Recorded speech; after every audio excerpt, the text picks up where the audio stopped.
तो once again very good morning to everybody. आज हम लोग स्टार्ट करने वाले हैं एक नए सीरीज़ को, जिसमें हम लोग क्लास 10th के सैम्पल पेपर को सॉल्व करेंगे। आप लोगों को पता है बोर्ड का एग्ज़ाम एकदम नज़दीक है। 15 तारीख से एग्ज़ामिनेशन से स्टार्ट होने वाली हैं फरवरी की। तो इसी क्रम में हमें ये आर्यहंत पब्लिकेशन का CBSE बोर्ड एग्जामिनेशन 2023 को, इसमें करीब 15 सैम्पल सेट हैं और हमने 15 सैम्पल सेट को ख़त्म कर लेना है बोर्ड एग्जामिनेशन से पहले।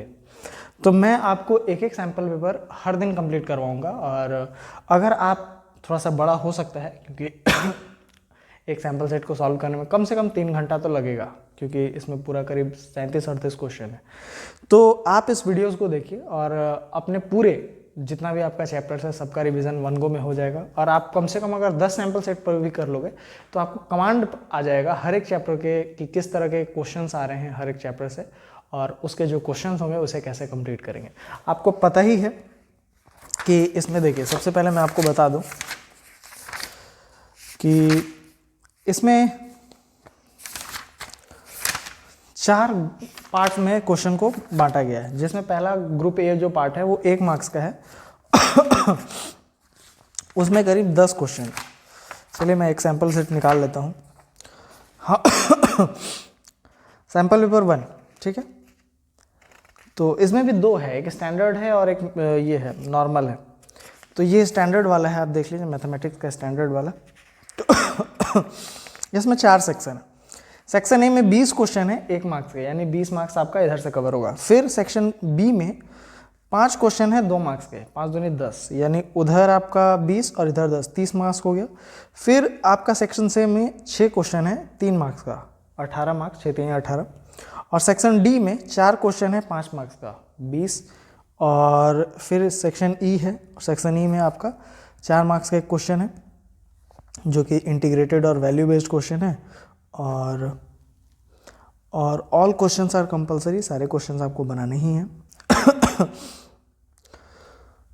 तो take value of pi is 22/7, मतलब ये सब इंटरनल की बातें हैं। आपको मालूम होना चाहिए कि आपका सेक्शन टोटल ई है, 5 सेक्शन है और 5 सेक्शन को आपको ख़त्म करना है। तो बहुत ज़्यादा हम टाइम नहीं लेंगे और इस सेक्शन को स्टार्ट करेंगे। देखिए आज हम लोग स्टार्ट करते हैं एक, देखिए इधर तो सॉल्व है, तो मैं सॉल्व वाले को सॉल्व अभी नहीं करूँगा, पहले जो सॉल्व नहीं है वो वाला सेट उठाऊंगा।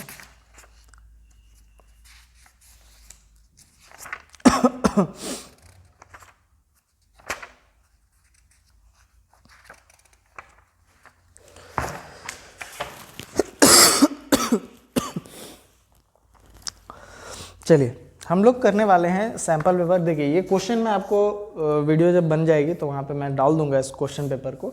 तो हमारा सैम्पल क्वेश्चन पेपर 6 है। चलिए मैं आपको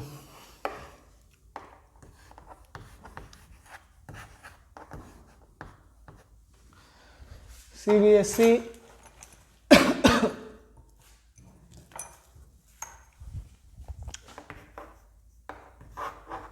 क्लास 10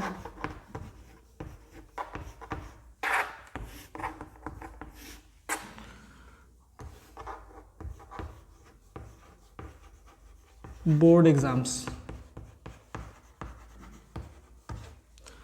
तो बोर्ड एग्जामिनेशंस को ध्यान में रखते हुए मैं सैम्पल सेट को ला रहा हूँ। ये पेपर नंबर 6 है, स्टैंडर्ड पेपर 6 है और ये स्टैंडर्ड है।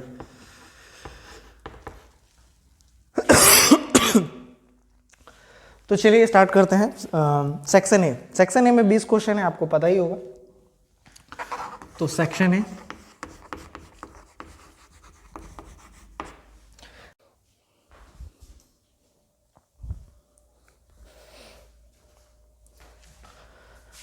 तो चलिए शुरुआत करते हैं। सेक्शन ए का पहला नंबर क्वेश्चन कह रहा है the perimeter of a similar triangle, triangle ABC। यहाँ पे कह रहा है कि 2 ट्रायंगल है, एक ट्रायंगल है ABC और एक ट्रायंगल है PQR, ठीक है। तो यहाँ पे लिख देते हैं ABC और यहाँ पे लिख देते हैं PQR, ठीक। अब यहाँ पे गिवन क्या है? गिवन ये है कि ट्रायंगल जो है 2 सिमिलर ट्रायंगल्स है, तो यानी कि triangle ABC is similar to triangle P Q R, ये दिया हुआ है। देखिए जैसे ही आपको ट्रायंगल सिमिलर मिले तो आपको पता होना चाहिए, ये ट्रायंगल चैप्टर का क्वेश्चन है, आपको पता होना चाहिए कि area of triangle A B C by area of triangle P Q R is equal to हो जाएगा ए बी का स्क्वायर बाई पी क्यू का स्क्वायर इज इक्वल टू हो जाएगा बी सी का स्क्वायर बाई क्यू आर का square is equal to हो जाएगा सी ए का स्क्वायर बाई पी आर का स्क्वायर। ठीक है, और अगर बीच में एल्टीट्यूड रहता या मीडियन रहता तो हम लोग इसको ऐसे भी लिख सकते हैं, यहाँ पे अगर m लिख दें और यहाँ n लिख दें तो ये हो जाता हमारा am का स्क्वायर बाई पी एन का स्क्वायर। ये तो हो ही सकता था। साथ ही साथ एक और बात याद रखिए कि अगर दो ट्रायंगल सिमिलर हैं तो यानी रेस्पेक्टेड एंगल्स बराबर होंगे, यानी angle A is equal to हो जाएगा angle P, angle B is equal to हो जाएगा एंगल Q और angle C is equal to हो जाएगा एंगल R। ठीक, साथ ही साथ क्या होगा कि आपका साइड्स जो होता है अगर ट्रायंगल सिमिलर होते हैं तो प्रोपोर्शनल हो जाते हैं, यानी आपका हो जाएगा A B by P Q is equal to हो जाएगा B C by Q R is equal to हो जाएगा C A by P R, C A by P R. अच्छा, एक और बात ध्यान रख लीजिए, perimeter of triangle A by A B C by perimeter of triangle P Q R. ये इतनी चीज़ें ऑटोमेटिकली हो जाएंगी अगर आपका दो ट्रायंगल सिमिलर है। अब क्वेश्चन पे आते हैं, क्वेश्चन क्या कह रहा है? क्वेश्चन कह रहा है कि ट्रायंगल ए बी सी और triangle P Q are similar है। ये बातें तो गिवन है, ये दिया हुआ है। अब कह रहा है कि उनका पेरीमीटर जो है वो 48 सेंटीमीटर और 36 सेंटीमीटर है, यानी perimeter of triangle A B C, perimeter of triangle A B C हमारा कितना है? वो हमारा है 48 सेंटीमीटर। और perimeter of triangle P Q R कितना दिया हुआ है? पेरीमीटर दिया हुआ है 36 सेंटीमीटर। अब क्या कह रहा है? अब कह रहा है कि एक साइड पी क्यू हमें मालूम है 12 सेंटीमीटर, पी क्यू हमें दिया हुआ है 12 सेंटीमीटर। तो क्या निकालिए? ए बी की वैल्यू निकालिए, ए बी की वैल्यू निकालिए। तो देखिए कितना आसान है, अगर ट्रायंगल सिमिलर है तो ये तो लगा ही सकते हैं, यानी ये वाला जब लगा सकते हैं हम लोग तो यहाँ पे देखिए हमको ए बी पता है, नहीं ए बी निकालना है और पी क्यू हमें पता है और देखिए पेरीमीटर भी दिया ही हुआ है, यानी ये वाला रिश्ता हमें, और ये सारे आपस में इक्वल है ना, तो हम केवल इन दोनों को यूज़ करेंगे क्योंकि इन्हीं दोनों से हमारा काम हो जाएगा। तो इफ़ ट्रायंगल आर सिमिलर, देखिए इतना आपको लिखने की जरूरत नहीं, if triangle are similar then हम लोग लिख सकते हैं प्रॉपर्टी ऑफ सिमिलैरिटी के द्वारा A B by P Q is equal to लिख सकते हैं perimeter of triangle A B C by perimeter of triangle P Q R. ठीक, ए बी हमें पता है, नहीं पता है तो ए बी रहने दीजिए। पी क्यू हमें पता है 12 centimetre, perimeter of A B C पता है, हाँ 48 सेंटीमीटर और ये 36 सेंटीमीटर। तो ये इधर डिवाइड में उधर जाकर मल्टीप्लाई हो जाएगा, तो मैं इसको यहाँ पे ले जाकर 12 कर दूँ सेंटीमीटर, तो देखिए सेंटीमीटर सेंटीमीटर कट जाएगा, 12 तियाँ 36 कट जाएगा और 3 से कट जाएगा, 3 बन जा 3 और 6 तियाँ 18, यानी ए बी हमारा हो जाएगा 16 सेंटीमीटर। 16, हाँ ऑप्शन नंबर बी, यानी 1 का ऑप्शन नंबर आप बी को टिक मार देंगे। ये आपको देखिए बेसिक आपको ये पता होना चाहिए। अब इस पे कैसा भी क्वेश्चन दे, अगर आपको ये चीज़ पता है तो आप अप्लाई कीजिएगा और आंसर ला लीजिएगा। तो ये हमारा क्वेश्चन नंबर 1 है। और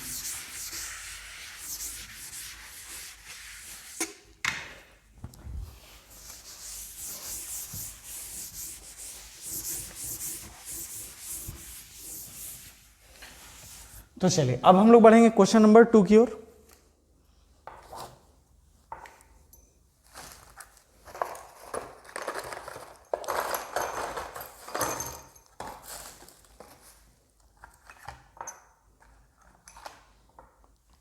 क्वेश्चन नंबर 2 कह रहा है if P T is a tangent at T to a circle. तो मान लीजिए हमारे पास एक सर्कल है, एक हमारे पास सर्कल है, ठीक है, ये हमारा सर्कल है, इसका सेंटर ओ दिया हुआ है, सेंटर ओ है। अब इस सर्कल में कह रहा है कि पी टी एक टेंजेंट है, पी टी एक टेंजेंट है। तो टेंजेंट क्या होता है? टेंजेंट वो होता है जो सर्कल को एक लाइन मतलब एक पॉइंट से छू करके निकल जाए। तो कह रहा है P T is a tangent at T to a circle, यानी टी हमारा यहाँ पे है, ठीक है, और ये हमारा पी है, P T is a tangent, ठीक है। तो कह रहा है कि ओ पी हमारा है 17 सेंटीमीटर, यानी आप इसको जोड़ दीजिएगा तो ओ पी हमारा है 17 सेंटीमीटर है, और फिर O T 8 centimetre, O T हमारा 8 सेंटीमीटर है। तो कह रहा है कि पी टी निकालिए, यानी पी टी की वैल्यू आप फाइंड कीजिए। आपको पता है कि whenever there is a tangent on a circle it is always perpendicular to the respected radius, यानी वो रेडियस में हमेशा परपेंडिकुलर होता है। ये एक थ्योरम भी है। तो जब थ्योरम पता है कि ये ट्रायंगल एक राइट एंगल ट्रायंगल है, तो हम क्या यहाँ पाइथागोरस थ्योरम लगा सकते हैं? पाइथागोरस थ्योरम, पाइथागोरस थ्योरम कहता है कि हाइपोटेन्यूज का square is equal to perpendicular का स्क्वायर प्लस बेस का स्क्वायर। हाइपोटेन्यूज हमारा कितना है? 17 का square is equal to perpendicular, ये परपेंडिकुलर हमें नहीं पता है तो पी को रहने दीजिए वैसे ही। बेस हमको पता है 8 सेंटीमीटर, 8 का स्क्वायर। 17 का स्क्वायर कितना होता है? देखिए आप लोगों को याद होना चाहिए, 7 7 जा 49, तो ये होता है 289। 289 is equal to P square plus 8 का क्या होता है? 64। 64 इधर जाकर घट जाएगा, 289 minus 64 is equal to P square. 9 में से 5 4 गया 5, 8 में से 6 गया 2, 2 में से कुछ भी नहीं गया तो 2 is equal to P square. 225 किसका स्क्वायर होता है? तो 15 का स्क्वायर होता है, यानी हमारा पी कितना हो जाएगा? 15 सेंटीमीटर, यानी P is equal to 15 centimetre. If power is same then base is same. Option is, हाँ, ऑप्शन नंबर सी, यानी बी का जो आपका ऑप्शन होगा क्वेश्चन नंबर 2 का, क्वेश्चन नंबर 2 का ऑप्शन सी होगा, और ऑप्शन सी हमारा है 15 सेंटीमीटर, ठीक है। ये आपको पता होना चाहिए कि जो टेंजेंट होता है जो एक पॉइंट से क्रॉस करके जाता है सर्कल से, वो हमेशा रेडियस के परपेंडिकुलर होता है। आप स्क्रीनशॉट ले सकते हैं, साथ ही साथ बनाते हुए भी चल सकते हैं। चलिए अब बढ़ते हैं क्वेश्चन नंबर 3 की ओर, क्वेश्चन नंबर 3 की ओर। क्वेश्चन नंबर 3 क्या कह रहा है? क्वेश्चन नंबर 3 कह रहा है कि in triangle ABC right angle at B if base line is AB and BC 5, AB और BC दिया हुआ है, डिटरमाइन कॉस साइन। तो ये बहुत आसान है, ठीक है। मान लीजिए आपके पास एक ट्रायंगल है और ये ट्रायंगल राइट एंगल ट्रायंगल है, और राइट एंगल कहाँ बोला है? B पे बोला है। तो आप इसको B बना दीजिए, इसको A बना दीजिए और इसको C बना दीजिए, यहाँ पे 90 डिग्री। अब कह रहा है कि AB 12 है और BC 5 है। AB हमारा 12 है और BC हमारा है 5 सेंटीमीटर। तो कह रहा है कि determine cos C, cos C निकालने के लिए कह रहा है। कॉस थीटा आपको मालूम है क्या होता है? बेस बाय हाइपोटेन्यूज, ठीक है, आपको पता होगा, पंडित बद्री प्रसाद हर बोले, यानी P बाई एच आपको साइन थीटा देगा, B बाई एच आपको कॉस थीटा देगा, और P बाई B आपको टेन थीटा देगा, यानी हमारा क्या है? कॉस थीटा है। कॉस थीटा हमारा बेस बाय हाइपोटेन्यूज है। अच्छा, ये अगर थीटा है तो परपेंडिकुलर हमारा ये होगा, यानी ये हमारा बेस होगा, यानी बेस कितना है? 5 सेंटीमीटर, और हाइपोटेन्यूज कितना है? ये हाइपोटेन्यूज हमारा AC है। क्या AC पता है? नहीं पता है, लेकिन हम लोग देखिए राइट एंगल ट्रायंगल है तो पाइथागोरस थ्योरम से हम AC भी निकाल सकते हैं। अब AC निकालिएगा तो हो जाएगा AC का square is equal to AB का स्क्वायर प्लस BC का स्क्वायर। थोड़ा सा मैं डायरेक्ट करूँ तो ये हो जाएगा 12 का स्क्वायर और ये हो जाएगा 5 का स्क्वायर। 12 का स्क्वायर 144, 5 का स्क्वायर 25, यानी हो जाएगा 169, और 169 किसका स्क्वायर होता है? तो 13 का स्क्वायर होता है, यानी AC हमारा 13 है, यानी 5/13 सेंटीमीटर से सेंटीमीटर कट जाएगा, यानी रेशियो हमारा ये आ जाएगा। ऑप्शन नंबर है 5/13 A है, यानी 3 का A आंसर हमारा सही हो जाएगा, ठीक है। बढ़ते हैं नेक्स्ट क्वेश्चन की ओर। क्वेश्चन नंबर 4 की ओर। क्वेश्चन नंबर 4 क्या कह रहा है? क्वेश्चन नंबर 4 कह रहा था altitude of equilateral triangle having length of side 10 centimetre. अच्छा देखिए, इक्विलैटरल ट्रायंगल का एल्टीट्यूड निकालने के लिए कह रहा है। तो मान लीजिए हमारा इक्विलैटरल ट्रायंगल है। इक्विलैटरल ट्रायंगल का क्या मतलब है? देखिए, ट्रायंगल्स आपके टोटल होते हैं 6 तरह के। 3 जो होते हैं साइड के बेसिस पे होते हैं और 3 होते हैं एंगल के बेसिस पे। साइड के बेसिस पे जो 3 होते हैं वो होता है इक्विलैटरल ट्रायंगल, आइसोसेलेस ट्रायंगल और स्केलन ट्रायंगल। इक्विलैटरल ट्रायंगल का तीनों साइड बराबर होता है, आइसोसेलेस का कोई 2 साइड बराबर होता है और इक्विलैटरल का स्केलन का तीनों अलग अलग होता है। और एंगल के बेसिस पे 3 ट्रायंगल होते हैं, एक एक्यूट एंगल्ड ट्रायंगल, एक ऑब्ट्यूस एंगल्ड ट्रायंगल और एक right angled triangle. Right angle triangle में एक कोई भी एंगल 90 डिग्री का होना चाहिए। ऑब्ट्यूस एंगल में कोई एक एंगल 90 से बड़ा होना चाहिए और 180 से छोटा होना चाहिए। और एक्यूट एंगल में तीनों एंगल्स आपके एक्यूट होने चाहिए। तो ये हमारा इक्विलैटरल ट्रायंगल है, ठीक। और एल्टीट्यूड का मतलब क्या होता है? एल्टीट्यूड का मतलब होता है इसका हाइट, यानी इसका हाइट एल्टीट्यूड बनता है। तो कह रहा है कि एल्टीट्यूड निकालिए जिसका साइड है 10 सेंटीमीटर, ये 10 सेंटीमीटर, 10 सेंटीमीटर, 10 सेंटीमीटर। अगर ये 10 सेंटीमीटर है तो ये एल्टीट्यूड बराबर बराबर भागों में बटेगा और ये हो जाएगा 5 सेंटीमीटर। अब देखिए 10 है, ये 5 है, तो ये कितना होगा? राइट एंगल ट्रायंगल है ना जी, तो आप लगा दीजिए पाइथागोरस थ्योरम। पाइथागोरस थ्योरम के हिसाब से ए बी का स्क्वायर इज इक्वल टू ए, यहाँ पे डी लिख दीजिए, ए डी का स्क्वायर प्लस बी डी का स्क्वायर। राइट एंगल ट्रायंगल, देखिए तीनों सवाल हमको लगता है इसी से था। राइट एंगल ट्रायंगल के हिसाब से अगर ए बी आपका कितना है 10 सेंटीमीटर का square is equal to A D आपका कितना है? ए डी है आपका एच, नहीं पता। बी डी आपको पता है, हाँ, यहाँ से यहाँ तक 5 सेंटीमीटर। अगर यहाँ से यहाँ तक 10 सेंटीमीटर तो ये 5 सेंटीमीटर, तो 5 का स्क्वायर यानी 100, 5 का स्क्वायर 25 यानी -25 इज इक्वल टू क्या हो जाएगा? एच स्क्वायर, यानी 75 इज इक्वल टू हो जाएगा एच स्क्वायर। अब 75 का आप क्या कर सकते हैं? 25 इंटू 2 कर सकते हैं। 25 दूनी 50 नहीं, एक काम कीजिए, 75 का ऐसे हम लोग प्राइम फैक्टराइजेशन कर देते हैं। तो 5 से करेंगे, 3 से भी कर सकते हैं। तो 5 एकम 5 और 15, फिर 5 से करेंगे तो क्या आ जाएगा? 3 आ जाएगा। यानी आप इसको कैसे, यानी इसको ले लीजिए ना, 5 का square into 3 is equal to H square. यानी अब इधर रूट जाएगा, रूट अंडर 5 का square into 3 is equal to H हो जाएगा। यानी 5√3 हमारा हाइट हो जाएगा। 5√3 is which option? 5√3 is option number B. यानी आपका जो 4th नंबर क्वेश्चन है, 4th नंबर जो क्वेश्चन है उसका ऑप्शन क्या हो जाएगा? बी, जो कि है 5√3। ठीक है, क्लियर? चलिए आगे बढ़ते हैं। डस्टर को डस्ट करना होगा बहुत ज़्यादा।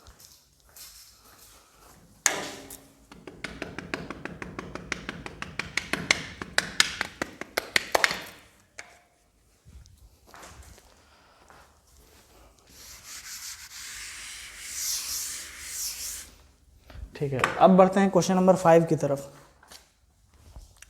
क्वेश्चन नंबर 5,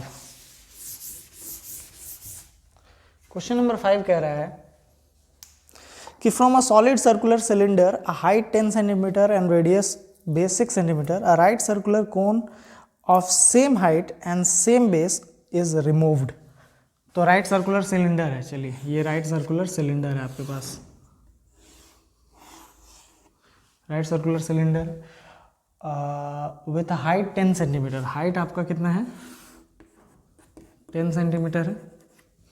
और हमारा बेस कितना है? बेस रेडियस 6 सेंटीमीटर, यानी यहाँ से यहाँ तक का रेडियस हमारा जो है वो 6 सेंटीमीटर है।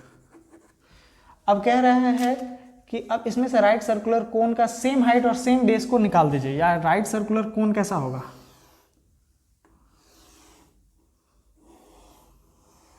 ऐसा ही होगा। तो इस कोन को हमको रिमूव कर देना है, रिमूव कर देना है। ठीक है, रिमूव कर दिए। तो कह रहा है then volume of the remaining solid.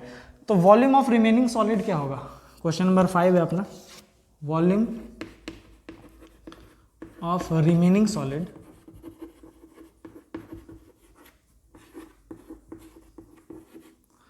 देखिए वॉल्यूम का मतलब क्या होता है? वॉल्यूम का मतलब होता है कि कोई चीज़ कितना चीज़ को होल्ड कर सकती, कितना चीज़ छोड़िए, पानी, कितना पानी होल्ड कर सकता है।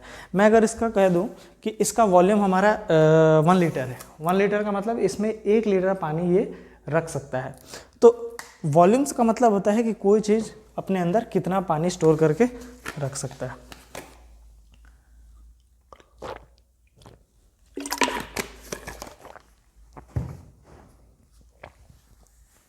अब देखिए, वॉल्यूम ऑफ सिलेंडर आपको पता होना चाहिए। वॉल्यूम ऑफ सिलेंडर होता है पाई आर स्क्वायर एच होता है।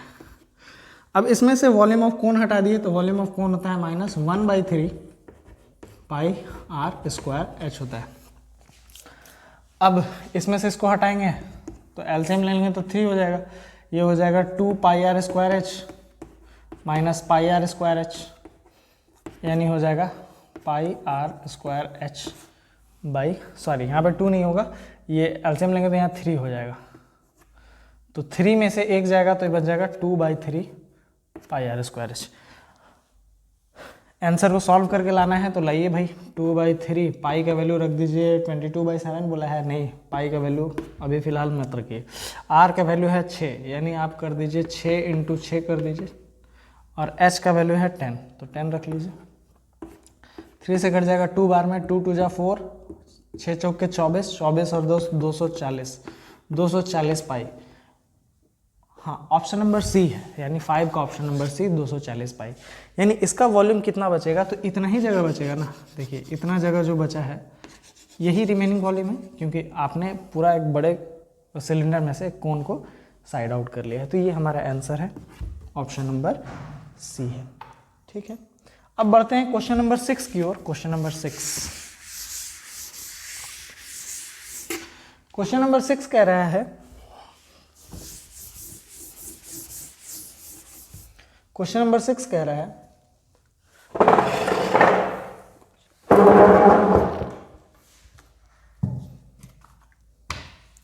क्वेश्चन नंबर 6 कह रहा है कि while computing the mean of the group data, group data का मीन निकालने के समय, अच्छा ग्रुप डाटा किसे कहते हैं, जैसे आप हम लोग लिखते हैं ना 0 से लेके 10 तक, 10 20 20 to 30 30 to 40, इसको कहते हैं ग्रुप्ड डाटा, यानी ये ग्रुप्ड है, ग्रुप्ड डाटा, यानी इसका ग्रुप बना हुआ है। तो इसको ग्रुप बनाने के टाइम पे यहाँ पे ऐसे रहता है, यहाँ पे आपका फ्रीक्वेंसी दिया रहता है, एफ दिया रहता है 2 5 3 1, इस तरह फ्रीक्वेंसी दिया रहता है।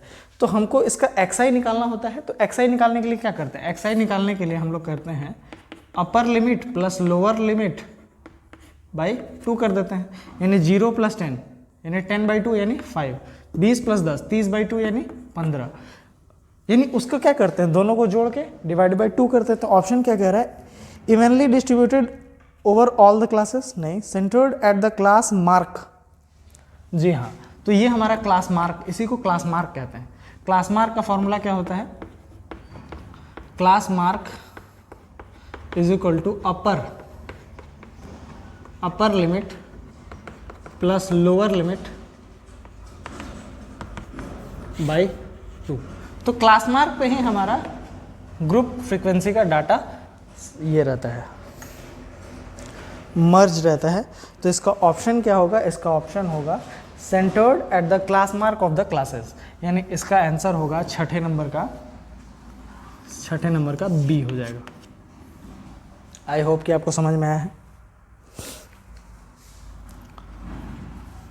चलिए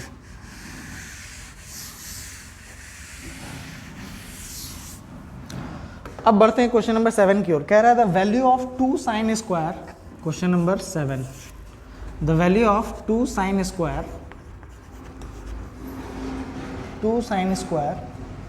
30 degree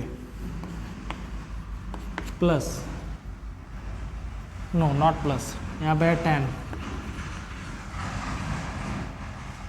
2 sin square 30 degree, tan 60 degree, -3 cos square 60 degree, -3 cos square 60 degree is, हाँ इसकी वैल्यू निकालनी है। तो इसकी वैल्यू अगर आपको निकालनी है तो आप एक काम करिए, तो tan 60 cos 60 sin 30, sin 30 का वैल्यू होता है 1/2, यानी आप क्या करेंगे 1/2 का होल स्क्वायर कर देंगे। tan 60 का वैल्यू होता है √3, ठीक है, और cos 60 का वैल्यू होता है cos 60 का वैल्यू होता है 1/2, इसका भी 1/2 ही होता है। तो सॉल्व कीजिए ज़रा, तो 2 × 1/4 हो जाएगा और इनटू क्या हो जाएगा, √3 हो जाएगा, माइनस 3/4 हो जाएगा, तो ये हो जाएगा 2√3/4 माइनस 3/4, यानी 2√3 माइनस 3/4, 2√3 माइनस 3/4। कॉमन ले लीजिए, देखिए √3 कॉमन ले सकते हैं, तो √3 अगर कॉमन लेंगे तो हमारा हो जाएगा 2 माइनस √3/4। हाँ, ये ऑप्शन नंबर 6C है, √3/4 2 माइनस √3। तो यानी क्वेश्चन नंबर 7 का सॉल्यूशन ये रहेगा। देखिए आपको ये वैल्यूज़ तो याद करनी होगी। sin 30 का वैल्यू 1/2, sin 45 का वैल्यू 1/√2, sin 60 का वैल्यू √3/2। इसी तरह आपको पूरा टेबल याद होना चाहिए। इसका एक ट्रिक भी है, लेकिन फिलहाल हम उतने डीप में भी नहीं जाएंगे, क्योंकि मेरा मेन मकसद क्या है, इस पूरे सेट को ख़त्म करना है।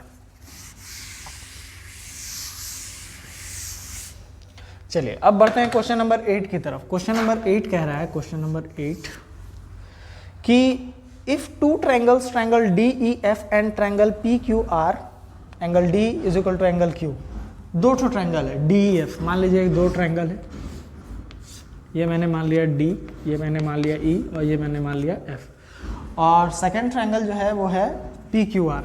सेकंड ट्रायंगल को भी मान लेते हैं हम लोग PQR, ये P है, ये Q है, ये R है।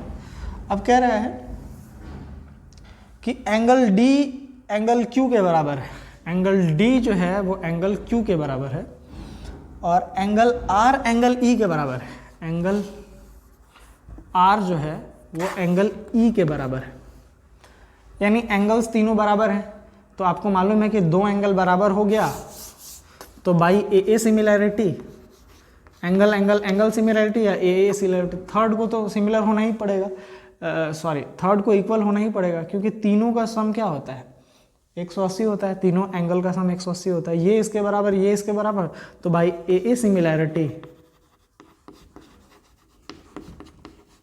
ट्रायंगल ABC, ट्रायंगल नहीं DEF, triangle DEF is similar to triangle D के सामने कौन है, Q है, तो Q, और E के सामने कौन है, R है, तो R है, और P, QRP हो जाएगा।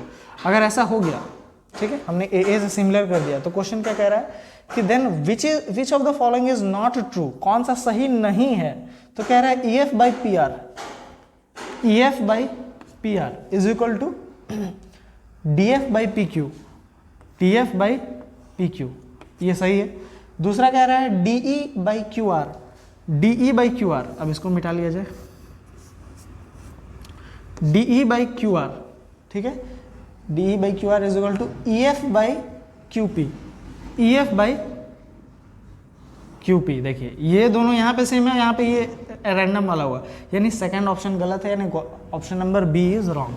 इसका ऑप्शन नंबर B हो जाएगा, जो गलत है वही पूछ रहा है, तो B गलत है। देखिए पेयर हमेशा साथ में रहेगा, D है तो ये QR ही होगा, ऐसा नहीं कि QP बन जाएगा। यहाँ पे EF है तो इसको RP होना चाहिए था, लेकिन यहाँ पे क्या दे दिया है, QP दिया हुआ है, इसीलिए गलत है। चलिए तो इसका ऑप्शन क्या हो जाएगा, B हो जाएगा। सिमिलैरिटी में यही है, या कॉन्ग्रुएंसी में भी यही है कि आपको जो रेस्पेक्टिव साइड है या रेस्पेक्टिव एंगल है वो आपको बराबर करते जाना है। एक बार देख लिया जाए वीडियो ठीक चल रहा है कि नहीं चल रहा है। हाँ ठीक है, यानी हमारा क्वेश्चन नंबर 8 कंप्लीट हो गया। क्वेश्चन नंबर 9 पे आते हैं। क्वेश्चन नंबर 9, क्वेश्चन नंबर 9 कह रहा है कि the difference of the mode and median. जैसे ही मोड मीडियन आ जाए तो आपको एक फॉर्मूला याद रखना है, वो फॉर्मूला होता है mode is equal to 3 median minus 2 mean. अब ये फॉर्मूला बहुत बच्चों को याद नहीं रहता है, ये स्टैटिस्टिक्स का फॉर्मूला है, मीन मीडियन मोड के बीच में संबंध बताता है। याद कैसे रखा जाए, तो देखिए मी दोनों साथ में रहेगा, तो मीडियन बड़ा है तो मीडियन के साथ आप 3 दे दिए, और ये छोटा है तो इसका आप 2 दे दीजिए, और 3 में से 2 घटेगा तो 1 आएगा, तो यानी मोड एक साइड, जिसमें मीमी है वो एक साइड रहेगा और जिसमें मोड है वो अकेला एक साइड रहेगा। मीडियन बड़ा है तो 3 दे दीजिए, मीन छोटा है तो 2 दीजिए, 3 - 2 1 होता है। इस तरह से आपको याद करना है। अब यहाँ क्वेश्चन में क्या कह रहा है, ये फॉर्मूला आपको याद कर लेना है, इससे क्वेश्चन बन जाता है बहुत सारा। अब कह रहा है कि the difference of mode and median of a data is 24, यानी मोड माइनस मीडियन दिया हुआ है। Difference of mode and median, mode minus median, ये कितना दिया हुआ भाई, ये दिया हुआ है 24, ये गिवन है आपको। फिर क्या कह रहा है कि the difference of median and mean, median minus mean, ये बताइए, चलिए ये बताइए मीडियन माइनस मीन क्या होगा। तो एक काम करते हैं, मीडियन माइनस मोड दिया हुआ है ना,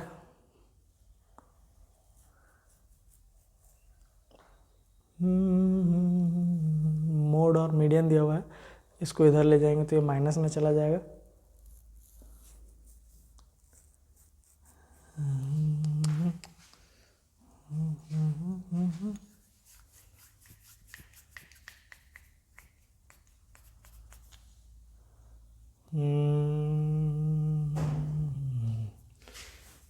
एक बार और पढ़ा जाए, क्या कह रहा है, the if the difference of mode and median of a data is 24, difference of mode and median, mode minus median हमारा जो है वो कितना दिया हुआ है, 24 दिया हुआ है।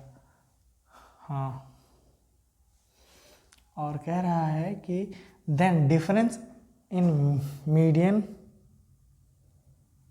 एंड मीन, मीडियन और मीन के बीच में घटाना है।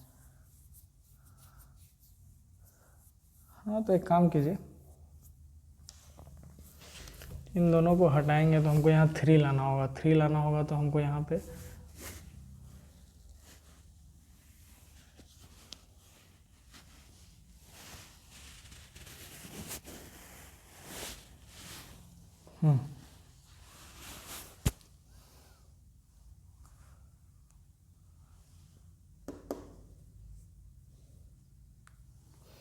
अच्छा चलिए, ये हमको निकालना है, ये हमको निकालना है, ये लाना है, तो यहाँ लिख देते हैं मोड, यहाँ लिख देते हैं मोड,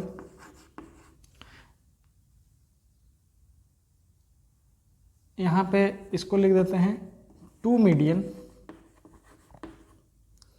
2 मीडियन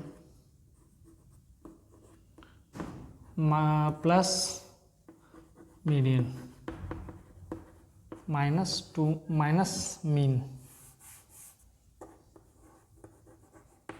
2 मीन है ना, एक 2 मीन कैसे उड़ाएंगे। हाँ, एक काम कीजिए, 2 मीडियन लिख लीजिए यहाँ पे, 2 मीडियन, और यहाँ पे 1 मीन लिख लीजिए। ठीक, देखिए 3 मीडियन है ना, यहाँ पे 3 मीडियन है, तो 3 मीडियन को 1 मीडियन और 2 मीडियन लिख सकते हैं, और यहाँ पे -2 मीन लिख सकते हैं। अब इस तरह से करने से क्या हुआ कि मैं इस मीडियन को इधर ले आ सकता हूँ, तो ये इधर प्लस में है तो इधर आके क्या होगा, माइनस हो जाएगा, यानी mode minus median is equal to क्या हो जाएगा, यहाँ पे देखिए 2 कॉमन ले लेते हैं क्योंकि दोनों में 2 है, तो 2 यहाँ पे हो जाएगा, मीडियन माइनस मीन हो जाएगा। देखिए मीडियन माइनस मीन हमको निकालना है, यानी यही चीज़ निकालना है, और मोड माइनस मीडियन हमको दिया हुआ है 24, मोड माइनस मीडियन हमको क्या दिया हुआ है 24, यानी ये हो जाएगा 24, और ये इधर मल्टीप्लाई में है तो इधर आके क्या होगा, डिवाइड, इज इक्वल टू क्या आ जाएगा, मीडियन माइनस मीन आ जाएगा, काटिए 12, यानी इसका आंसर हो जाएगा 12 है। हाँ, ऑप्शन नंबर ए में है, 9 का ऑप्शन हो जाएगा ए। आपको ये फॉर्मूला याद होना चाहिए और थोड़ा सा तिकड़मबाजी करना आना चाहिए, बन जाएगा। चलिए, तो ये क्वेश्चन नंबर 9 हमारा सॉल्व हो गया।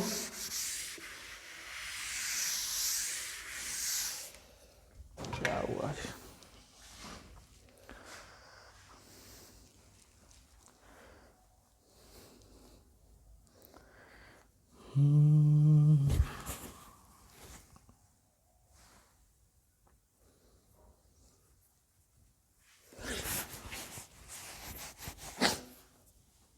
ठीक है, तो अब हम लोग बढ़ते हैं क्वेश्चन नंबर 9 तक हमने बना लिया है, क्वेश्चन नंबर 10 की तरफ बढ़ेंगे। क्वेश्चन नंबर 10 क्या कह रहा है, if x is 1/2, question number 10, if x is equal to 1/2, अगर x हमारा 1/2 है और क्या है, is the root of the equation, is root of the equation, ये हमारा रूट है, ये हमारा रूट है। इक्वेशन क्या कौन सा है, तो इक्वेशन है हमारा x² plus kx plus 5/4 minus 5/4 is equal to 0। ठीक, अब तो आपको पता है कि जब भी कोई रूट होता है इक्वेशन का, तो आप क्या करते हैं, उसकी वैल्यू को अगर इसमें पुट कर देंगे तो ओवरऑल कट के क्या दे देगा, 0 दे देगा। Then value of k is, रखिए आसान है, रखिए यहाँ पे 1/2 रखिए,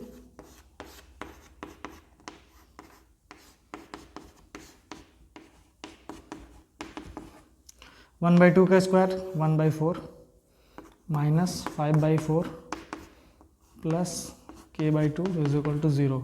तो इसका एलसीएम लेंगे तो 4 हो जाएगा, 1 minus 5 plus k/2 is equal to क्या हो जाएगा, 0 हो जाएगा,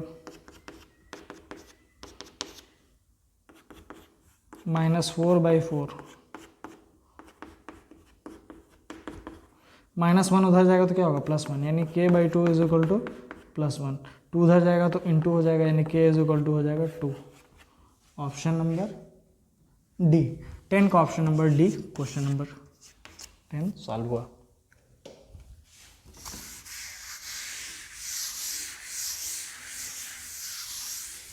question number 11, question number 11, question number 11 क्या कह रहा है, क्वेश्चन नंबर 11 कह रहा है, in a circle of radius 21 centimetre the arc subtended an angle 60 degree, यानी एक सर्कल है, ठीक है, थोड़ा सा टेढ़ा हो सकता है, एक सर्कल है जिसका एक आर्क है, आर्क मतलब ये होता है यहाँ से यहाँ तक टुकड़ा, ठीक है, यहाँ से यहाँ तक का टुकड़ा, वो सबटेंड कर रहा है कुछ एंगल, सेंटर पे कुछ एंगल सबटेंड कर रहा है, और वो एंगल है 60 डिग्री, वो एंगल है 60 degree. Then length of the arc, यानी ये आर्क का लेंथ हमको नापना है, यानी यहाँ से यहाँ तक हमको आर्क का लेंथ, मान लीजिए x होगा, हमको यही नापना है, और कुछ दिया हुआ है क्या, रेडियस दिया हुआ है 21 सेंटीमीटर। तो कितना आसान है, थीटा इज इक्वल टू क्या होता है, आर्क बाय रेडियस होता है, आर्क बाय रेडियस होता है, ये आपको पढ़ाया होगा, गया होगा सर्कल्स वाले चैप्टर में। तो थीटा हमारा है 60 डिग्री। अब एक बात समझ लीजिएगा, जब भी आप आर्क रेडियस वाली बात करिएगा तो थीटा को आप डिग्री में नहीं लीजिएगा, डिग्री में नहीं लेना है आपको, रेडियन में लेना है। किस में लेना है, रेडियन में। और आपको पता होगा 360 डिग्री इज इक्वल टू होता है 2 पाई रेडियन होता है। तो यानी कि चलिए यहाँ पे, और आपको अगर रेडियन में बदलना है, आर्क कितना है जी, आर्क है हमारा नहीं पता, तो x, रेडियन कितना है 21 सेंटीमीटर, 21 सेंटीमीटर, तो x इज इक्वल टू क्या हो जाएगा, 60 डिग्री इंटू 21 सेंटीमीटर। सॉल्व करेंगे 60 डिग्री, देखिए 1 degree is equal to 1 degree is equal to हो जाएगा 2 पाई बाई 360 रेडियन, रेडियन में पहुंच जाए इधर। तो 60 डिग्री से रेडियन में बदलते हैं तो हमको 2 पाई बाई 360 से हमको मल्टीप्लाई करना होता है इंटू 21। तो 60 को काट देंगे 360 से कितने बार में, 6 छक्का 36, 6 बार में, और 2 पाई की वैल्यू रख दीजिए 22/7, यहाँ पे क्या आएगा 6 आएगा, और यहाँ क्या हो जाएगा 21 इज इक्वल टू x हो जाएगा 7 3 जा 21, 3 2 जा 6, 2 से 2 गया, यानी x की वैल्यू आ जाएगी 22 सेंटीमीटर, है क्या। यानी 11 का ऑप्शन नंबर ए, इसका ऑप्शन नंबर ए है, जो कि है 11 सेंटीमीटर। आई होप कि ये क्वेश्चन आपको समझ में आया होगा।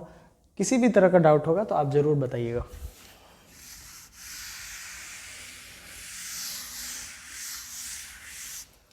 चलिए अब क्वेश्चन नंबर 12 की तरफ बढ़ते हैं। If the probability of it will rain tomorrow is 0.75, यानी probability of rain, probability of rain tomorrow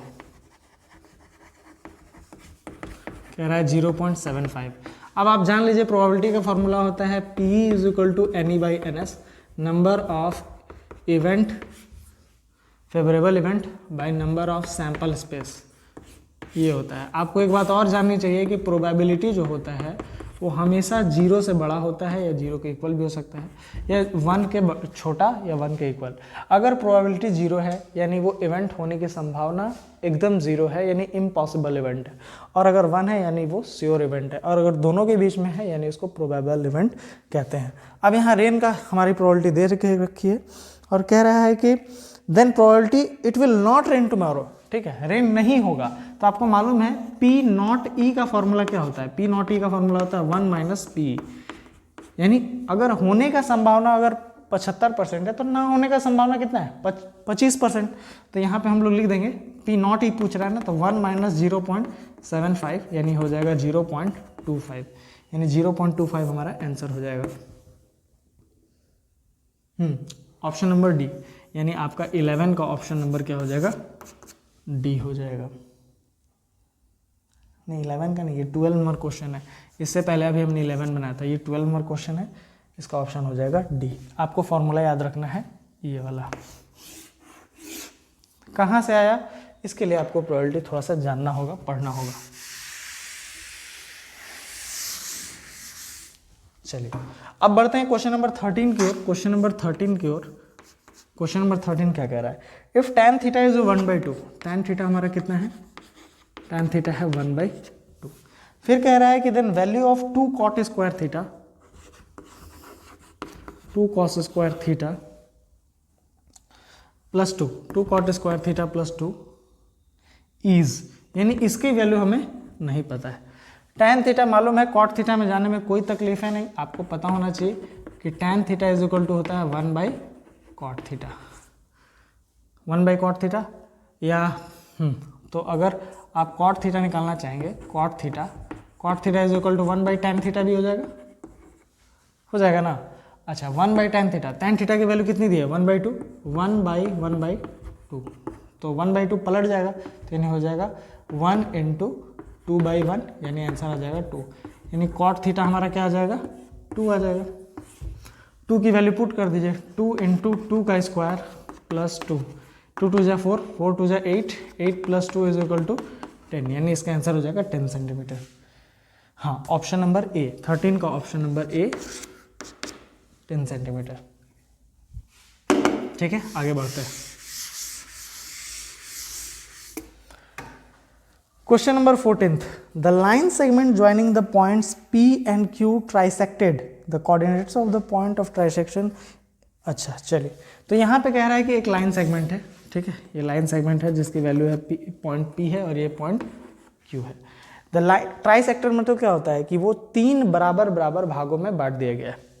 तो 3 बराबर बराबर भागों में बांट देते हैं, यहाँ पे ऐसे ऐसे ट्राइसेक्ट कर देते हैं, यानी 3 इक्वल पार्ट्स में है, यानी 2 पॉइंट उसको काट रहे हैं।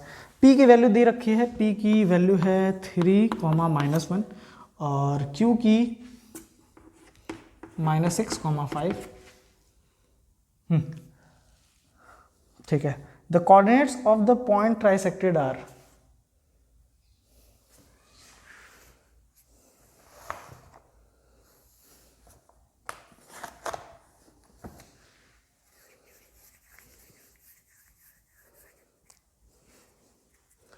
ट्राइसेक्टेड है तो 2 ठो निकलेगा ना यहाँ पे, एक A होगा और एक B होगा। यहाँ पे एक ही दिया हुआ है, B तो दिया नहीं हुआ है। एनी हाउ देखते हैं कि A का क्या आएगा। देखिए आपको पता है ये हमारा 1:2, देखिए ये हमारा 2 हो जाएगा क्योंकि ये 2 हिस्सा है और ये हमारा क्या है? 1 हिस्सा है। तो आपको ये फॉर्मूला मालूम होना चाहिए, सेक्शन फॉर्मूला। ये कहता है कि x इज इक्वल टू, यहाँ पे अगर हम x लिख दें और यहाँ y लिख दें, तो x इज इक्वल टू होता है mx2 प्लस mx1 बाई हो जाता है m प्लस n, यानी x का वैल्यू m हमारा क्या है? 1 है, तो 1 हमारा -6 से मल्टीप्लाई हो जाएगा, यानी 1 × -6 प्लस 2 × 3 बाई क्या होगा? m प्लस n, यानी 1 + 2 यानी 1 + 2, यानी हो जाएगा -6 + 6/3, यानी आ जाएगा क्या? 0 हो जाएगा। यानी ये तो 0 आ गया। अब y देखा जाए, अब y देखा जाएगा तो y हो जाएगा my2 plus ny1 by m plus n हो जाएगा। तो my2 यानी कि 1 इंटू 5 प्लस n, y1 कितना है भाई, n हमारा y1 हमारा -1 बाई m प्लस n यानी 1 प्लस 2 यानी हो जाएगा 5 माइनस n का वैल्यू रखिए, n का वैल्यू 2 है, n का वैल्यू 5 माइनस 2 बाई 3 यानी 3 बाई 3 यानी क्या आ रहा है 1, यानी इसका वैल्यू 0 और कॉमा 1 आ गया। हाँ, अब इसका निकालिए, इसका निकालेंगे, इसका मान लीजिए कि x1 और कॉमा y1 ले लेंगे। तो x1 कैसे निकलेगा, x1 सिमिलरली उसी तरह निकलेगा, x1 इज इक्वल टू हो जाएगा m x2 minus n x1 by m plus n यानी m x2 यानी 1 इंटू माइनस 6 यानी 1 इंटू माइनस 6 प्लस, नहीं जी यहाँ पे गड़बड़ हो जाएगा, क्योंकि देखिए यहाँ पे हम इस पॉइंट को ले रहे हैं ना, इस पॉइंट को ले रहे हैं, तो ये यहाँ से यहाँ तक हिस्सा हमारा क्या हो जाएगा 2 हो जाएगा, और ये वाला हिस्सा क्या हो जाएगा 1 हो जाएगा। तो ये हमारा बन जाएगा m और ये बन जाएगा हमारा n। तो m x2 यानी 2 इंटू माइनस 6 यानी 2 इंटू माइनस 6 और n x1 plus 1 into 3 by 2 plus 1, 2 into 6 6 दूनी माइनस 12 प्लस क्या हो जाएगा 3 बटे क्या हो जाएगा 3 यानी 12 में से 3 गया यानी -9/3 यानी क्या आ जाएगा -3 यानी यहाँ पे आ जाएगा -3। अच्छा y1 को ऐसे निकालेंगे, y1 इज इक्वल टू हो जाएगा my2 plus ny1 by m plus n। तो my2 यानी 2 इंटू 5 यानी 2 इंटू 5 प्लस ny1 यानी 1 into minus 1 1 into minus 1 by क्या हो जाएगा m प्लस n यानी 2 प्लस 1। तो 5 दूनी 10 माइनस 1 बाई 3 यानी 9/3 यानी क्या हो जाएगा 3 यानी -3,3। तो -3,3 जो है हमारा ऑप्शन नंबर बी में है, यही हमारा आंसर है। क्वेश्चन नंबर 15 का ये हमारा डी ऑप्शन सही है। ठीक है, अब बढ़ते हैं क्वेश्चन नंबर 16 की तरफ। क्वेश्चन नंबर 16 मेन फॉर्मूला आपको ये याद रखना है, m is equal to mx2 plus nx1 by m plus n। इसको कहते हैं सेक्शन फॉर्मूला।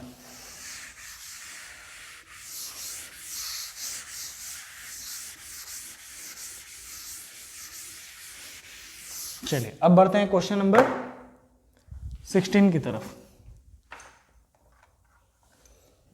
क्वेश्चन नंबर 16 क्या कह रहा है, कह रहा है if the distance between the points this and this is 5 unit find the value of this. यानी एक लाइन है, ठीक है, इस लाइन में ये a है और ये हमारा b है, और इस a की जो कोऑर्डिनेट्स हैं वो हैं x, -1 यानी a हमारा होगा x, -1 और b हमारा क्या होगा, b होगा 3,2 b होगा 3,2 और इनके बीच की दूरी कितनी है, तो इनके बीच की दूरी है 5 यूनिट्स।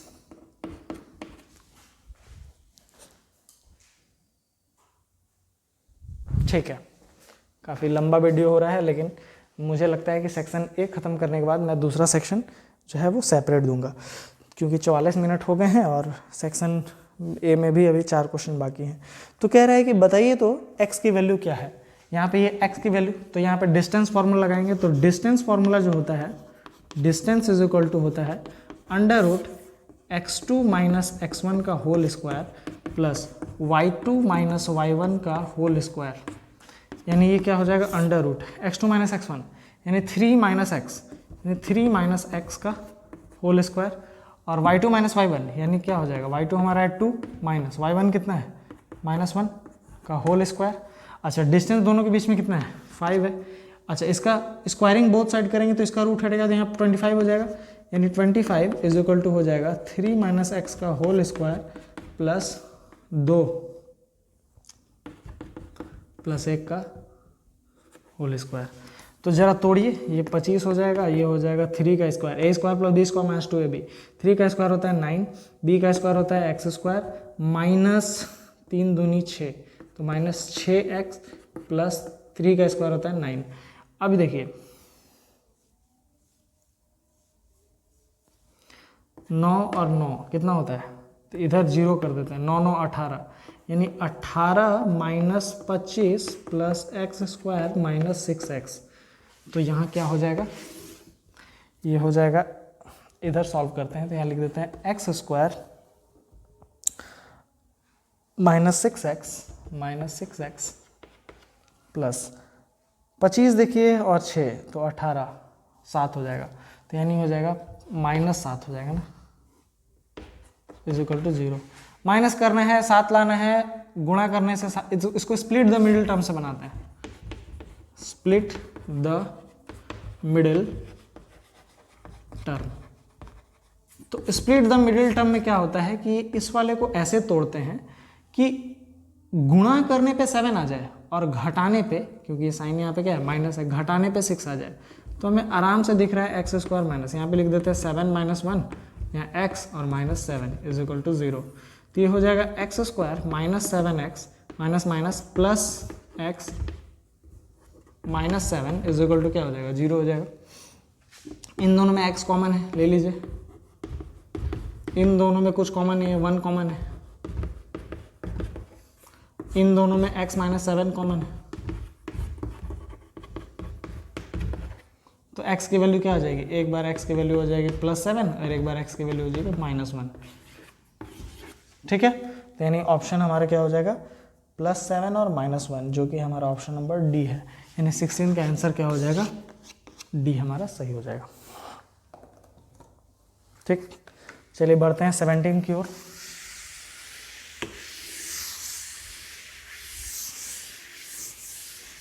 सत्रह कह रहा है the circumference of a circle is equal to the sum of the circumference of the two circles having diameters 34 centimetre and 28 centimetre. यानी सर्कमफेरेंस ऑफ अ सर्कल, मान लीजिए एक सर्कल है, इज इक्वल टू कह रहा है सर्कमफेरेंस ऑफ 2 सर्कल्स।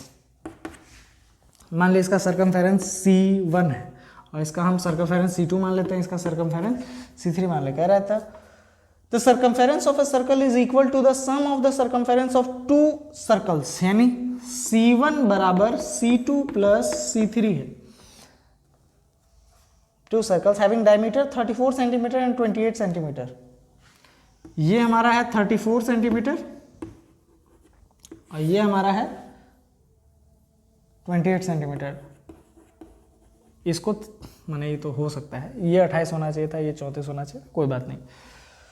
अब क्या कह रहा है कि आप बताइए डायमीटर इसका, ये बड़े वाले का, तो निकालिए 2 पाई आर होता है ना। हाँ, तो इसका इसका क्या निकालना है, रेडियस सर्कल, हाँ रेडियस निकालना है। तो मान लीजिए इसका रेडियस को हम लोग मान लेते हैं R1 मान लेते हैं, इसके रेडियस को मान लेते हैं R2 मान लेते हैं और इसके रेडियस को मान लेते हैं R3। तो 2 पाई R1 सर्कमफेरेंस का फॉर्मूला क्या होता है, 2 पाई R ही होता है, इज इक्वल टू हो जाएगा 2 पाई R2 प्लस 2 पाई R3। ठीक है, 2 पाई सब में है, कॉमन ले लीजिए, 2 पाई यहाँ पे लिख लेते हैं R1, यहाँ पे 2 पाई को कॉमन लेंगे तो यहाँ हो जाएगा R2 प्लस R3, यानी 2 पाई खत्म हो गया। यानी हमारे पास क्या बचा, हमारे पास बचा R1 बराबर R2 प्लस R3 बचा। R2 कितना है भाई, R2 है 34 हमारा डायमीटर है ना, तो R2 हमारा हो जाएगा 17। R1 कितना है 28 है, 28 यानी कि कितना हो जाएगा 14। ठीक है, तो 20 यानी 31 सेंटीमीटर हो जाएगा आंसर। R1 हमारा हो जाएगा 31 सेंटीमीटर। हाँ, ऑप्शन नंबर बी 17 का ऑप्शन नंबर बी हमारा करेक्ट हो जाएगा। आई होप कि आपको समझ में आ रहा होगा।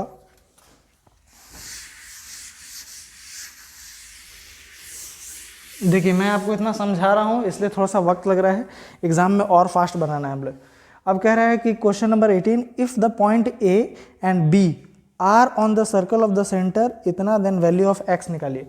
यानी हमारे पास एक सर्कल है, ये हमारा सेंटर है, और सेंटर जो है वो उसकी वैल्यू दे रखी है 2,3, और यहाँ पे एक पॉइंट है जो ए है, और ए की वैल्यू दे रखी है 4,3, और बी की जो वैल्यू है वो दे रखी है x,5। x की वैल्यू निकालनी है, बात तो बहुत आसान लग रही है। देखिए ये भी हमारा रेडियस है और ये भी हमारा रेडियस है, तो रेडियस तो हमारा बराबर होता है ना, यानी हम लिख सकते हैं OA is equal to OB। अच्छा, OA का फॉर्मूला लगाएंगे तो हम क्या लिख सकते हैं, डिस्टेंस फॉर्मूला लगा दीजिए, तो OA इज इक्वल टू हो जाएगा √x2 - x1 का होल स्क्वायर, यानी 2 - 4 का whole square, plus y2 - y1 का होल स्क्वायर, यानी 3 - 3 का होल स्क्वायर। अच्छा, OB के लिए हम लोग क्या ले सकते हैं, x - 2 का होल स्क्वायर, x - 2 का होल स्क्वायर, प्लस हम लिखेंगे 5 - 3 का होल स्क्वायर, 5 - 3 का, दोनों तरफ रूट है, स्क्वायर करेंगे तो क्या हमें ऐसे काटना नहीं चाहिए, यहाँ पे लिख देना चाहिए स्क्वायरिंग बोथ साइड, अगर स्क्वायरिंग बोथ साइड करेंगे तो रूट्स अपने आप एलिमिनेट हो जाएंगे। 2 - 4 यानी -2 का स्क्वायर होता है हमारा 4, 3 - 3 क्या होता है, ये तो 0 ही होता है, x - 2 का होल स्क्वायर, 5 - 3 यानी 2 का स्क्वायर, 2 का स्क्वायर यानी कितना होता है भाई, 2 का स्क्वायर 4 होता है। अब ये 4 और ये 4 कट जाएगा, इधर प्लस में इधर जाके क्या होगा, माइनस होगा, खत्म हो जाएगा। यानी हमें सॉल्व क्या करना है, हमें सॉल्व करना है x - 2 का whole square is equal to 0। तो देखिए ऐसे ही हमको दिख रहा है, x - 2 into x - 2 is equal to 0 है, तो इसका भी वैल्यू से हमको क्या मिलेगा, x - 2 इज इक्वल टू 0 मिलना चाहिए, तो यानी x इज इक्वल टू क्या मिलना चाहिए, 2 मिलना चाहिए, और x का वैल्यू 2 हमारा ऑप्शन में है, ऑप्शन नंबर सी, तो यानी 18 का आंसर हो जाएगा सी।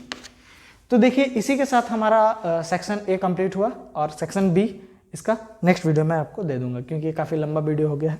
थैंक यू, और अगर आपको अच्छा लगता है ये सीरीज़ तो आप ज़रूर कमेंट में करें, ताकि मैं इस पूरे सीरीज़ को कंटिन्यू करूं। और इसमें करीब 15 सैम्पल पेपर हैं, और मैं 15 के 15 सैम्पल पेपर सॉल्व कर दूं। तो अगर अच्छा लगे तो लाइक करें और सब्सक्राइब करें।